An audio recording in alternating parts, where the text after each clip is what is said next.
Vladimir Poutine est déterminé à ramener l'ère soviétique en Russie. Et il semble qu'il se moque de la manière dont il y parvient. L'invasion de l'Ukraine devait être le point de départ. Mais 4 ans et demi de combat ont stoppé les plans de Poutine. Alors Poutine a changé de stratégie. S'il ne peut pas restaurer l'empire de l'ancienne Union soviétique, il offrira autre chose, la pauvreté de l'ère soviétique. On est sarcastique ici, mais c'est Poutine qui fait que la Russie meurt de faim. Une crise bancaire sans précédent sous l'ère Poutine se profile, alors que les faillites explosent, et qu'un système créé par le Kremlin s'effondre. Les banques russes sont au bord de la destruction. Une légère poussée suffirait désormais à plonger la Russie dans le gouffre économique. Une note des services de renseignement européens ayant fuité révèle l'ampleur du problème du système bancaire russe. Selon Reuters, qui a pu consulter les documents, et l'International Business Times, les renseignements révèlent qu'une crise bancaire explosive est à peine contenue en Russie, puisque plus de 500 000 personnes se sont déclarées en faillite en 2025. Les banques russes accumulent de plus en plus de mauvais prêts, encouragés par Poutine et le Kremlin qui soutiennent ces établissements pour tenter de maintenir l'économie de guerre. Selon le rapport, 10% des prêts aux entreprises risquent de ne jamais être remboursés aux banques russes, reflétant une situation de crise. Pour les banques russes, ce n'est pas un soubresaut, mais une catastrophe. Tout cela arrive, car Poutine et ses acolytes sont si incompétents qu'ils ont favorisé l'effondrement de ce dont la Russie a le plus besoin pour survivre. Dans son rapport du 6 juillet sur l'effondrement financier de la Russie, le Télégraphe a révélé que le Kremlin a provoqué cette crise en poussant les banques à abandonner les vérifications de crédit lors des prêts. Et même les prêts eux-mêmes n'étaient pas exempts de l'influence du Kremlin. Beaucoup sont subventionnés par Poutine dans une tentative de donner l'impression que l'économie russe est plus saine qu'elle ne l'est réellement. Ces prêts sont accordés à des entreprises de défense, qui essaient de produire suffisamment d'armes pour suivre le rythme insensé des pertes de la Russie en Ukraine, ainsi qu'à des acheteurs immobiliers, qui doivent faire face à un marché du logement, où les prix ont augmenté jusqu'à 14% en 2025. Des prêts douteux à taux très élevés, garantis par le Kremlin, ont été accordés, et l'inévitable arrive. Les Russes et leurs entreprises ne peuvent rembourser leurs prêts. Tout cela signifie que les banques russes se retrouvent maintenant avec des créances douteuses qui ne peuvent pas être remboursées, et le Kremlin commence à manquer d'options pour masquer la situation. Il a déjà essayé tout ce qu'il pouvait imaginer. Les programmes de crédit soutenus par l'État ne fonctionnent plus. Les mécanismes de restructuration des prêts utilisés par la Russie pour masquer ses dettes s'effondrent. Même la pression exercée sur la Banque centrale de la Russie pour baisser les taux d'intérêt ne suffit pas. Ces taux ont atteint 20% à la mi-2025 en baisse, par rapport au sommet de la décennie de 21%. Et bien que ces taux aient été réduits à 14,25% maintenant, cela reste un taux ridiculement élevé, qui rend de nombreux prêts approuvés par les banques russes inabordables. C'est donc une situation de crise pour l'économie russe. Voici la conséquence de Poutine utilisant les banques russes comme amortisseur du choc provoqué par ses folles dépenses de guerre, selon l'International Business Times. Les banques étaient censées pouvoir résister au choc financier de la guerre, selon l'hypothèse du Kremlin que la défense de l'Ukraine s'effondrerait. Mais cette défense reste toujours solide. 4 ans et demi après le début de la guerre, la Russie n'occupe encore qu'environ 20% de l'Ukraine, et la plupart de ces territoires ont été conquis lors de la campagne initiale d'agression en 2014 et pendant les premiers mois de l'invasion de 2022. Depuis, les progrès sont lents. La Russie ayant investi des milliards dans une guerre qu'elle ne gagne pas. Aujourd'hui, les banques russes subissent les conséquences des graves erreurs du Kremlin. Certaines banques russes signalent même que jusqu'à 15% de leurs prêts à la consommation sont désormais non performants. Les particuliers et entreprises qui font vivre le système s'effondrent, piégeant la Russie dans une boucle bancaire catastrophique. Chaque échec aggrave les dettes, provoque des restructurations, et davantage d'intervention de l'État, juste pour permettre au Kremlin de prétendre que tout va bien. La boucle devient une spirale, menant à l'unique issue pouvant stopper l'invasion russe de l'Ukraine, l'effondrement de l'économie russe. On adore le dire, Poutine. Ce n'est pas comme s'il n'y avait pas eu de nombreux signes avant-coureurs que ton petit plan soutenu par l'État était sur le point de s'effondrer. Commençons par le problème des prêts douteux. Dès juillet 2025, Bloomberg rapportait que certains des principaux dirigeants bancaires russes avaient examiné leur portefeuille de prêts et qu'ils y voyaient tous des problèmes. Ces dirigeants ont constaté que la qualité de ces portefeuilles était bien pire que ne le prétendaient les chiffres officiels.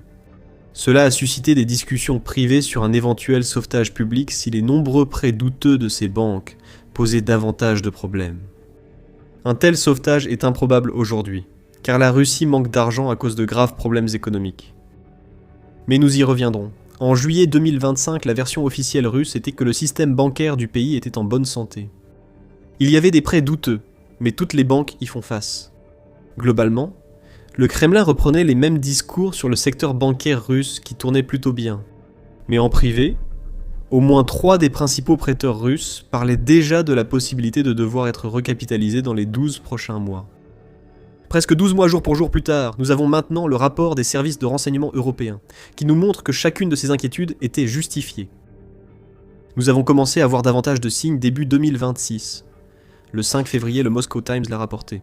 La Credit Bank of Moscow, 7e plus grand prêteur russe, entretient des liens très étroits avec le géant pétrolier russe Rosneft. La Credit Bank of Moscow a déclaré une perte nette de 117 millions de dollars au 4e trimestre 2025. Bien que la banque soit restée globalement rentable sur l'année, elle a également vu son bénéfice net annuel total diminuer d'un tiers par rapport à 2024. Cette perte est survenue alors que les banques publiques ont reçu un total de 13,3 milliards de dollars du Fonds national de richesse de la Russie, ce qui avait été qualifié à l'époque de recapitalisation d'urgence. Les fissures commençaient à apparaître, et ce n'est qu'un jour plus tard que Euromaidan Press a révélé toute l'ampleur de la corruption qui régnait au sein du système bancaire russe. Elle a cité un rapport du service de renseignement extérieur ukrainien, selon lequel les prêts non performants en Russie atteignent 11%, dépassant le seuil de crise bancaire systémique de 10%. Le même rapport a révélé que les bénéfices des banques à travers la Russie avaient diminué de 8% en 2025 et que le rendement des investissements en capital était tombé à 18%. Les mêmes accusations du rapport européen récent ont de nouveau retenti. Restructuration, renflouement, mensonges, une vaste dissimulation du Kremlin concernant un système bancaire qui était à genoux. Les actifs toxiques avaient percé la coque du navire bancaire russe, et la situation n'allait qu'empirer à partir de février. Les plus de 500 000 faillites citées dans le dernier rapport des services de renseignement résultent naturellement de ces problèmes. Toute personne attentive aurait constaté que les défauts de paiement russes prenaient déjà une tournure très inquiétante. Le 9 mai, un rapport dans Fortune a tout révélé. Alors que le produit intérieur brut, ou PIB, de la Russie a diminué de 0,5% d'une année sur l'autre au premier trimestre 2026, ce qui indique probablement le début d'une récession, les entreprises russes commençaient à ne plus honorer leurs paiements. En 2024, il y a eu 11 défauts techniques en Russie. En 2026, ce nombre a été atteint en 3 mois seulement. En 2026, le volume de la dette à refinancer par les banques était 2 fois supérieur à l'année précédente, tandis que les entreprises russes subissaient aussi la pression inflationniste de l'opération Fureur épique en Iran.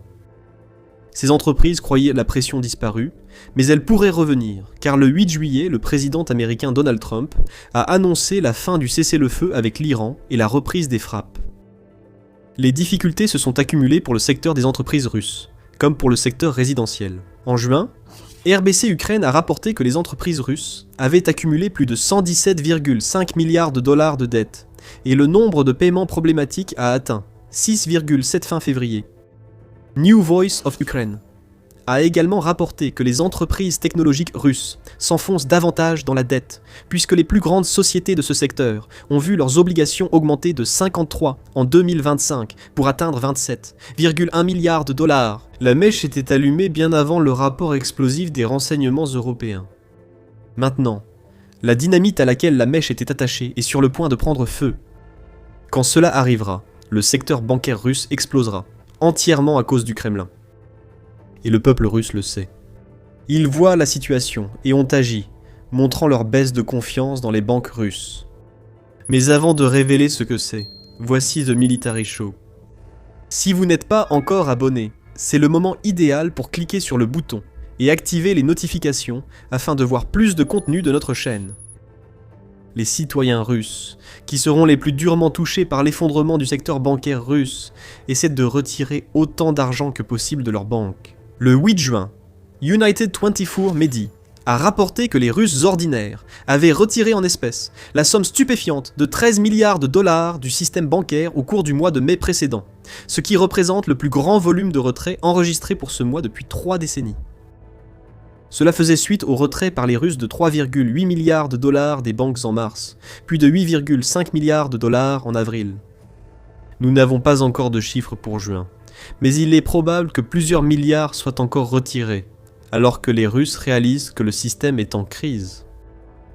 Mieux vaut garder son argent sous la main que de le laisser dans une banque qui pourrait s'effondrer sans prévenir si la bulle du Kremlin éclate. Le service de renseignement extérieur de l'Ukraine indique qu'au premier semestre 2026, la circulation de liquidités en Russie a augmenté de 17,2 milliards de dollars, soit le deuxième chiffre le plus élevé jamais enregistré. Quand le plus grand retrait a-t-il eu lieu ? Pendant l'année de panique 2020, lorsque la pandémie de Covid-19 a commencé et que les Russes ont retiré 18,6 milliards de dollars des banques. La confiance dans le système bancaire russe a disparu. Les gens retirent beaucoup d'argent de peur qu'il disparaisse s'ils ne le font pas. Ils ne font plus non plus confiance aux paiements sans contact, surtout parce que les restrictions d'Internet imposées par Poutine signifient que les Russes pourraient perdre la possibilité d'effectuer ce type de paiement pendant des heures, voire des jours entiers. Chaque retrait réduit la liquidité bancaire, ce qui est précisément ce dont le secteur bancaire russe n'a pas besoin, alors qu'il fait face à de nombreuses créances douteuses. N'est-ce pas agréable de voir le Kremlin réussir ? Il a semé les graines de cette crise il y a des années, et les fruits pourris apparaissent enfin. Les autorités russes qui ont croqué dans ce fruit pourri sourient malgré la douleur et tentaient de faire comme si tout était normal. Les sanctions ont eu un impact majeur actuellement, mais le directeur financier de Sberbank, la plus grande banque russe, dit qu'elle ne pose aucun problème. Toutes les grandes banques sont déjà sanctionnées, et lors de leur introduction en 2022, cela a causé du stress. Taras Skvortsov a déclaré à Reuters « D'ici 2026, tout le monde sera tellement habitué que beaucoup de clients de banques sanctionnés ignoreront même les sanctions. » La réaction typique des Russes. Se voiler la face et mentir au peuple, espérant vivre un moment à la Shaun of the Dead en attendant que tout passe. Mais l'apocalypse arrive. La crise bancaire est bien réelle. Et même si les banquiers essaient de nous convaincre qu'il n'y a pas de quoi s'inquiéter, nous voyons des manœuvres en coulisses qui indiquent que le Kremlin essaie de prendre en main la situation qu'il a créée. Mais c'est loin d'être une vraie maîtrise. Plutôt que de s'engager dans la solution laborieuse de, vous savez, essayer réellement de faire quelque chose à ce sujet, la Banque centrale de Russie n'a absolument rien dit sur ce qui se passe. Contrairement à 2025, quand Elvira Nabiullina, gouverneure de la Banque centrale, avait dit au peuple russe qu'il n'était pas nécessaire de recapitaliser les principales banques russes face à un problème similaire. La Russie a ensuite discrètement recapitalisé ses prêteurs. S'il fallait deviner, on dirait qu'il est probable que la grande solution de la Russie en 2026 sera d'injecter encore plus d'argent dans les banques dans l'espoir qu'elles ne fassent pas faillite, plutôt que de démêler le chaos des prêts garantis par l'État que le Kremlin oblige les banques à approuver, ce qui a créé cette situation à l'origine. En effet, Vladislav Inozemtsev, qui est chercheur associé au programme Russie et Eurasie du groupe de réflexion Chatham House, fait remarquer un point intéressant. Une grande partie de cette dette concerne un secteur précis de l'économie russe, et le Kremlin interviendra inévitablement avec une injection de liquidités. Ces dettes seront sans doute remboursées par l'État ou le gouvernement continuera probablement à payer les intérêts pour éviter de compliquer la situation des banques. Même si certains prêts restent impayés, la Banque centrale assurera la liquidité aux banques, précise l'analyste, notant que plus de la moitié de la dette des entreprises auprès des banques russes concerne des prêts à des entreprises de défense. La Russie prévoit de dépenser pour résoudre sa crise bancaire, mais un problème subsiste. Ce genre de solution aurait pu marcher il y a quelques années, quand l'économie russe semblait forte. Les sanctions pétrolières étaient mieux contournées et la défense restait rentable. Nous sommes en 2026 et les sanctions sont plus fortes que jamais. Les drones ukrainiens détruisent les raffineries et les installations pétrolières russes, coûtant chaque mois des milliards de dollars au Kremlin. Ce secteur de la défense ne semble plus aussi solide. Sinon, il n'aurait pas besoin que le Kremlin le sauve des mauvais prêts bancaires. La Russie touche à sa fin économiquement, et ses fonds pour sauver ses banques s'épuisent vite. Nous avons évoqué le Fonds national de prospérité de la Russie, et son utilisation pour soutenir les banques. Selon l'Institut de Kiev en Ukraine, les actifs détenus dans ce fonds sont passés de 6,5% du PIB de la Russie à 1,8% en avril 2026. Le premier trimestre de 2026 a vu les revenus pétroliers et gaziers de la Russie chuter de 45% sur un an, souligne le même institut, ce qui signifie beaucoup moins d'argent à taxer pour le Kremlin. Le financement hors budget, les prêts bancaires douteux et l'expansion rapide du crédit sous supervision du Kremlin créent un bourbier économique qui empêchera la Russie de financer ses banques et de soutenir l'invasion de l'Ukraine. Rappelez-vous, l'économie russe va mal actuellement. Le propre ministère du développement économique du pays a déjà réduit sa prévision de croissance du PIB pour 2026 passant de 1,3% à 0,4%. Et même cela semble ambitieux, étant donné que le premier trimestre de 2026 a enregistré une baisse du PIB.